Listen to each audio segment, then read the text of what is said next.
We're going to be doing some toasts later today. Some of you signed up. I had planned to share a couple anecdotes tonight about specifically Brad. If anybody has any questions, please let me know. I'm happy to share them. But something stopped me in my tracks. And sometimes, regardless of what you plan, it happens in the moment and you have to change. If these two hadn't both made the decision to move to Chicago, would they have ever met? No, but they did, and they're together today. With that, Kyle, you asked a question to Stephanie earlier tonight. You said, are you happy now? And I think that's a question that people typically don't stop and ask, are you happy? And I'll say this, I have never seen my sister Rachel as happy as she is today with Brett. Oh God, you need more.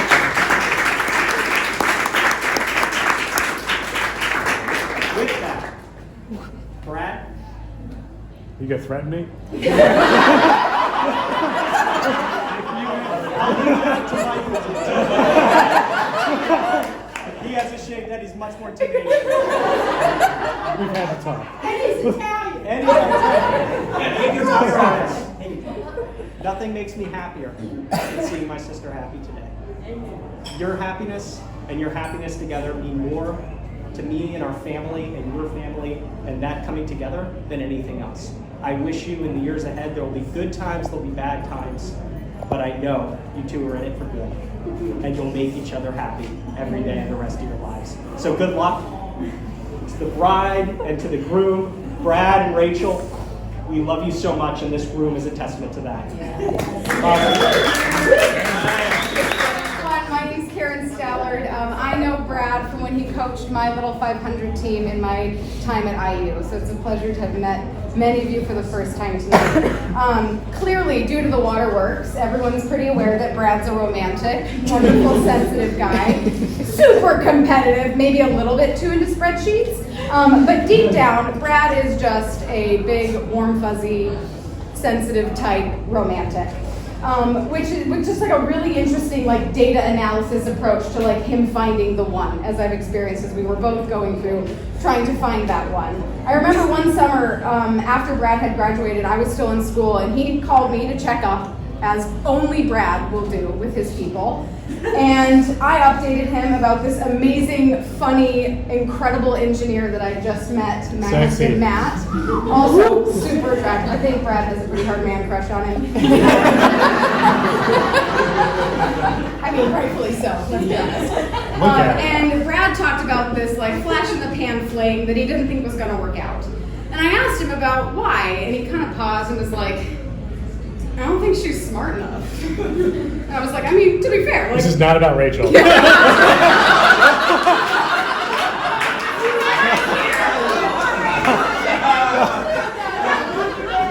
when I practiced this morning, I was like, now be careful. If you leave out the name, I was like, I still remember her name. She wasn't important enough. Like, make it up. I should have just made it up. But no, she was not smart enough. So we kind of talked about it because he was, I think, feeling bad. Like, is that like a mean thing to say about someone? And it was like, no, when you're trying to find the one, you want someone you can sit down and have conversations with, connect with, the person that you can talk for hours with about anything. And this just wasn't that person. You want someone that makes you better. Then I met Rachel, and clearly intelligence is not an issue. You hear that? Neither is being able to go toe to toe with Brad. The first real time that Rachel and I met and had like real connection time other than like a quick ski trip out in Colorado was when Brad and Rachel called us last year when everything was shut down and just said, we need to get out of the city. What if we just drove out straight from Chicago to Denver and just did it in one shot? We come and we just stay in your house for a week. And we were like, yeah! Let's do it! And that timing happened to be when we had like apocalyptic level of smoke and ozone. We couldn't go outside of the house, and the trip ended with a blizzard. And so we went from like being cooped up alone to being cooped up together. And like we hadn't really spent that much time together, and I feel like it could go, one of two ways. And I think it was a highlight of our 2020. We had hours, like marathon session board games, long thought-provoking conversations. Rachel taught me how to make challah, and it was amazing and life-changing. We even hacked a local house-made ginger ketchup recipe with a spreadsheet, and it was everything.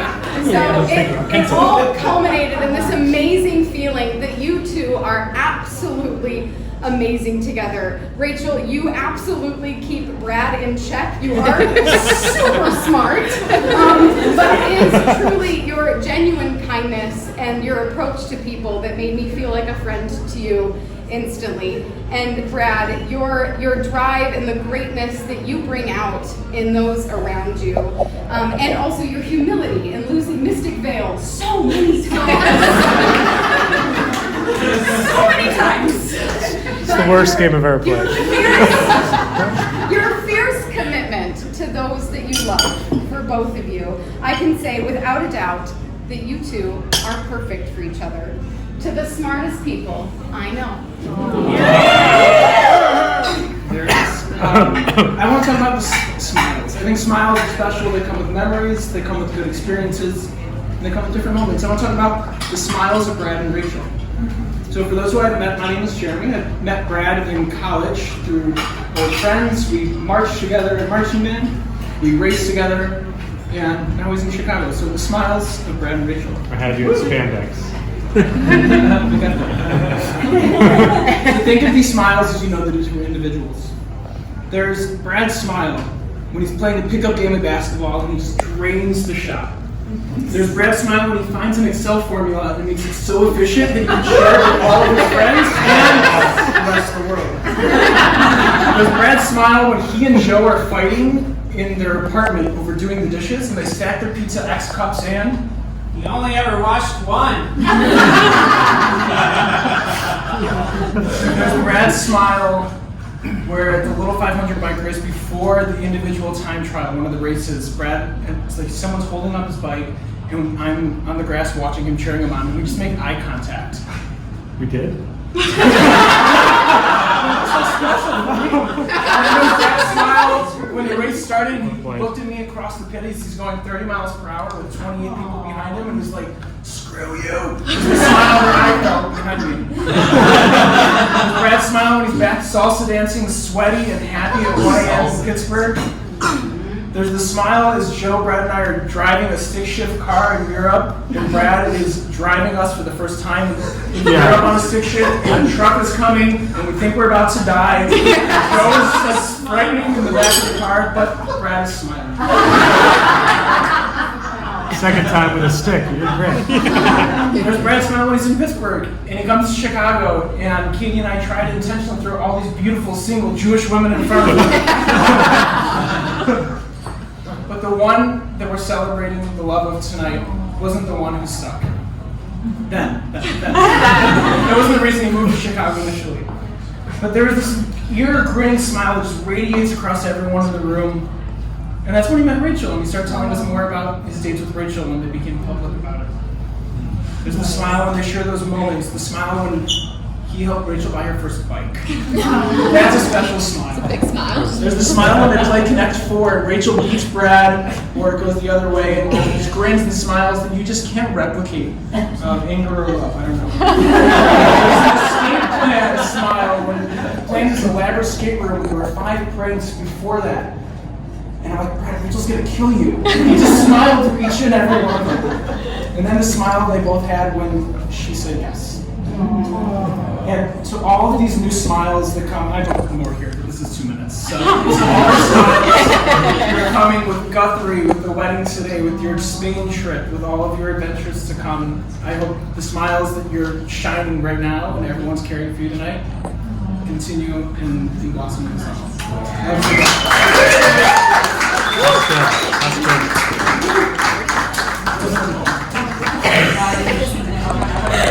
We have prepared a number of haikus for Brad and Rachel. So we would love for you to show some snaps after each one of them. So here we go. Quarantine, game night, You only grew in your love. Aren't you married yet?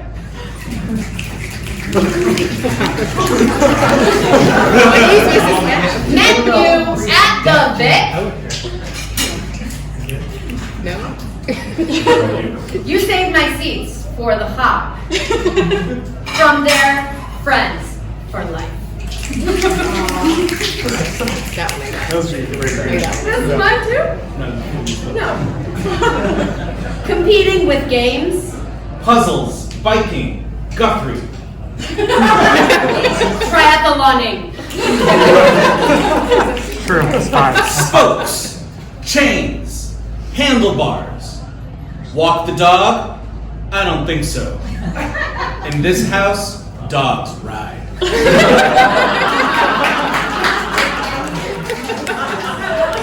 Speaking of that pup, Guthrie is one lucky guy with parents like you. A safe place to talk. Laugh your ass off, guaranteed. Your every friendship. Welcome to marriage. With love, laughter, and patience, you two will crush it. Last one. The big day is here. Rachel and Brad are the best. Mazel tov. We love you.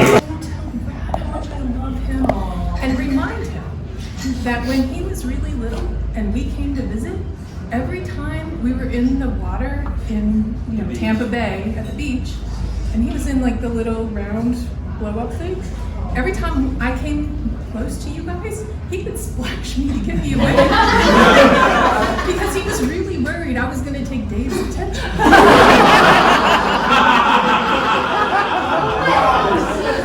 My 80-year-old mother sends her best.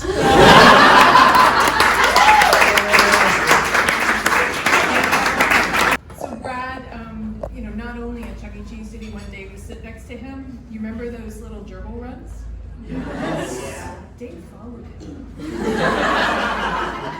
Come on, Dave. And so like and John and Lori and I were like looking at it saying, does it hold big people? So that's the background. And then my mom and dad, because we had moved down to Tampa to do our residency together, and my mom and dad came to visit, and we lost my dad this year too. So like it's been a really hard year. But so my mom to dinner, and right before we left to go home. And I remember we were sitting at the table, and Rachel, you were talking about going to some sort of a new apartment, I think. You were talking about a cat or something that needed to be cleaned out. And you said, my boyfriend. And I kept thinking, her boyfriend? Who's she talking about? And then I realized it was Brad. Because honestly, in my experience with Brad, if the person lasted longer than 3 weeks, he was going to marry him. Because Brad didn't have a good history of dating in high school. He asked somebody to the prom, and then he unasked her. That's all the goes, actually. There's good reason. Good reason. It was not a bad thing. It was probably for the best. However, There's not. but when Rachel, You're not allowed to unask me to marry you. but just He's a pirate. Too much work is going into this. that after you said my boyfriend, I realized, wow, this is something special. So We bought a couch together. congratulations, and thank you all for coming. I really appreciate it. And thank you for welcoming us into your family.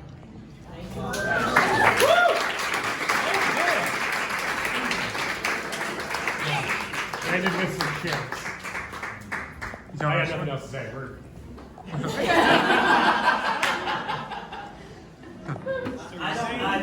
I'm just but thank you for inviting me, guys, and I'm very happy for you too. In general, who are these people that Bring it back to this table. Yeah. Miles Edwards. A legend on the IU campus. My roommate for 2 years with Joe. Take it away. Thanks, Brad. I met Brad and Joe when we were freshmen in college. Shortly after that, I fell on my bunk bed, hit my head, and got a free ride in an ambulance. And for some reason, Brad and Joe seemed to think I needed looking after. I could never really. And that's exactly what they did for the next 4 years. Ever since I met him, Brad has had my back. Whether that meant diplomatically fielding phone calls from my mom when she couldn't get in touch with me. Great lady.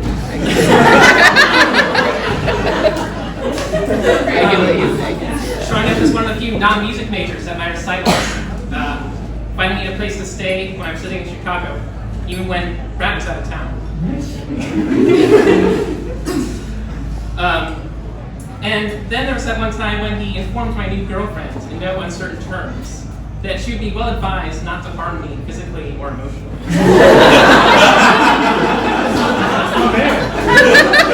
That's my boy. I didn't even find out about that until she told me a few weeks later.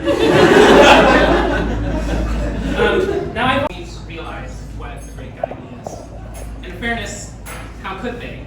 Because if you expected every person you met to be that loyal, kind, and considerate, you'd be setting yourself up for a lifetime disappointment. But not if you're meeting Brad.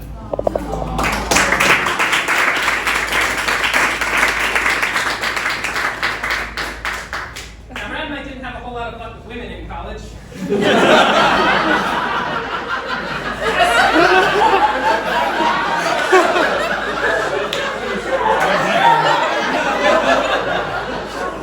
I thought this was a nice speech. Joe was the one with girls lining up for the opportunity to date him.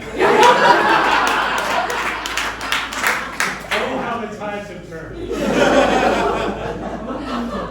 But I always suspected that if Brad found a woman who appreciated his finer qualities, he'd be set for life. And I'm really glad that that's happened. I'm sorry to say that I haven't had the pleasure of getting to know Rachel quite as well, but she's always been wonderful and helpful and patient with me, especially in planning for this wedding. From what I can see, she and Brad are very lucky to have found each other. Please join me in raising her.